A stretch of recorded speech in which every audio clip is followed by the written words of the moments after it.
Welcome to a Fallout 76 episode. Today is September 10th, 2019, and Patch 13 is going live. We're releasing Patch 13 today, which brings quality of life improvements to the event system with public events. It also adds the Morgantown nuclear winter map, design and balance changes, another large wave of bug fixes, and much more. So here we go. Let's get on to the actual patch notes. Public events.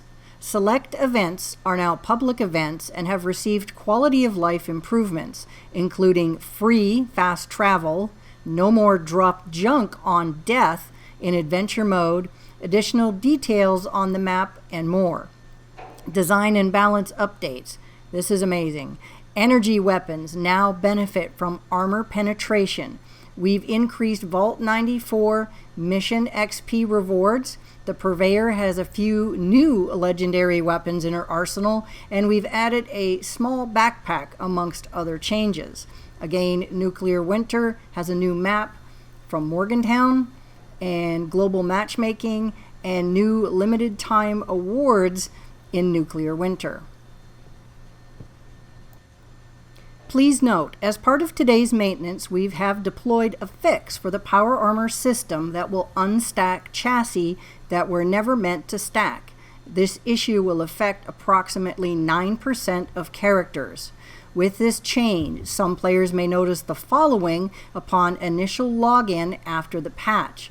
An additional empty chassis may appear in the character's inventory, stash, or both, and power armor may have been unequipped and moved into the character's inventory. Additionally, we are still actively working to address the control lock that can occur when exiting power armor and plan to release a hotfix as soon as possible once we are confident that our fix will fully resolve the issue. Thank you for your continuing patience. And here are the details on public events. The event system has received quality of life improvements based largely on community feedback, and a select amount of events have been reclassified as public events. These events feature new UI improvements as well as several mechanics adjustments. Public events feature a large and more noticeable map icon compared to normal events. Highlighting an active public event on the map now displays a dialog box that offers more details, such as how many players are currently participating, how much time has passed since the event began, a general difficulty rating, which is based more on the complexity of the event's objectives rather than the difficulty of the enemies, the type of gameplay offered by that event, like a boss, defense, etc. Public event loading screens now display more detailed event descriptions, including tips for success. When a public event begins, all players on that world who have reached level 7 and are not inside a vault will receive an announcement near the upper top left corner of the screen. Fast travel to public events is now free. Players no longer drop junk on death during public events in adventure mode. Instead, the respawn timer will increase with each successive death up to a maximum of 20 seconds. Public events feature a period of time that players can use to gather and coordinate before starting an event. After entering the event area or fast traveling to an event, a timer will be displayed to show how long players have left to group up and make plans. Players can complete a starting objective to begin an event early, for example, turning on the boilers during tea time. If no players are in the event area and no one has completed the event's starting objective when the timer expires, the event will shut down. All public events except Scorched Earth, encrypted, and seasonal events now share the same cooldown period from the start of the previous event until the next begins. Energy weapons now benefit from armor penetration effects, including those provided by perk cards. For example, Energy weapons with the anti-armor legendary effect will now bypass energy resistance. So what this means is if you have an anti-armor laser, gamma gun, or plasma rifle, they finally will be able to penetrate any energy resistance that a character's or an enemy's armor has. Hazmat suits can now be crafted. At a hazmat suit recipe can be purchased from some train station venues. That's great, vendors. Bonus, anti-scorch damage provided by the prime receiver mods have increased from 25 to 35%. The plans for protective lining for casual underarmors are now available for purchase from vendors at Harper's Ferry, Watoga, and the White Spring if the player has already learned the recipe for resistant lining. Small backpacks have been added in an effort to help more players acquire a backpack earlier in their Appalachian adventures. The Purveyor, this is huge news. When purchasing weapons from the Purveyor, players now have a chance to receive a legendary versions of the following weapons as long as the player has already learned the recipe or plan for the base weapon. This includes the Sheepsquatch Club, the Sheepsquatch Staff, the Shepherd's Crook, the Fixer, which is an amazing sneak ability sniper rifle, and the Bear Arm. That plan is already super rare, so I think that one is going to be the most difficult to obtain from her. Train stations. Atomic shop access points have been removed from train stations. That's great. They were pretty gaudy, and we already know where the atomic shop is, so removing those is a great idea. Vault 94 rewards. XP rewards for completing Vault 94 has been increased to 1,600 for novice, 1,800 for standard, and 2,000 for expert.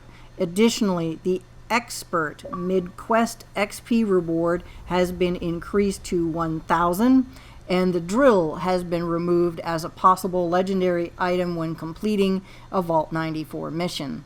I still am hoping that they will start dropping plans at least under novice for some of us that are having a difficult time doing standard and expert, so may have to wait a little longer on that. And for the bucket list quest, the personal terminal, which can be unlocked for free in the Atomic Shop, now includes an entry that will lead players to the current location of the Tourist Corpse.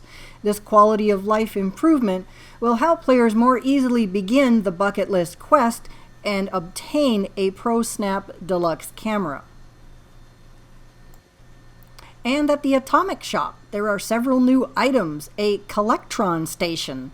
After building a Collectron Station in camp, a Collectron bot will search the nearby area for scrap and other simple items. They can be unlocked in the Atomic Shop.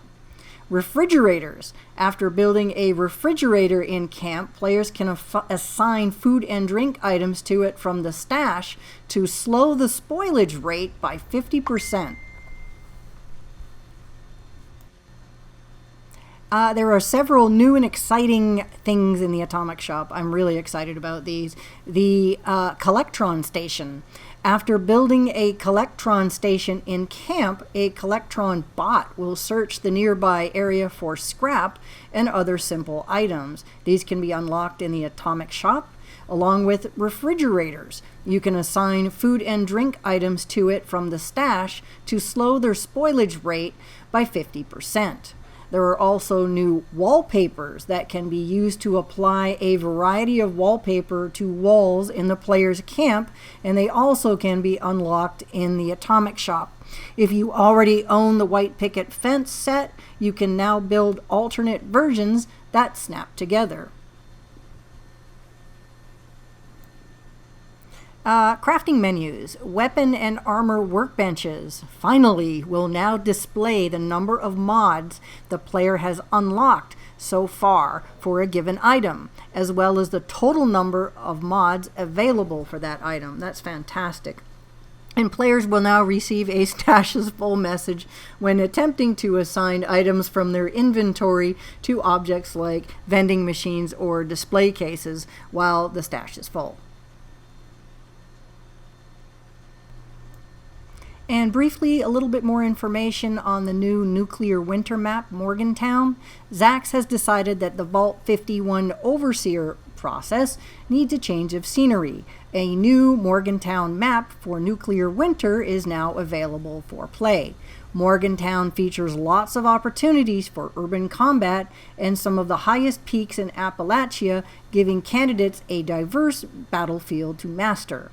Candidates can also take on new enemy creatures, including Assaultrons, the Grafton Monster, and Rad Scorpions. In celebration of our new map, we've added 6 new Vault-Tec University themed rewards that you can unlock for free by completing nuclear winter challenges over the next few weeks. These items include new apparel and camp decor, so be sure to claim them before they're no longer available. I'll also leave a link to the patch notes. There are quite a few bug fixes that happened. I will not go into detail. There are quite a number that have been fixed. So thanks so very much for watching, and I'll see you out in the world.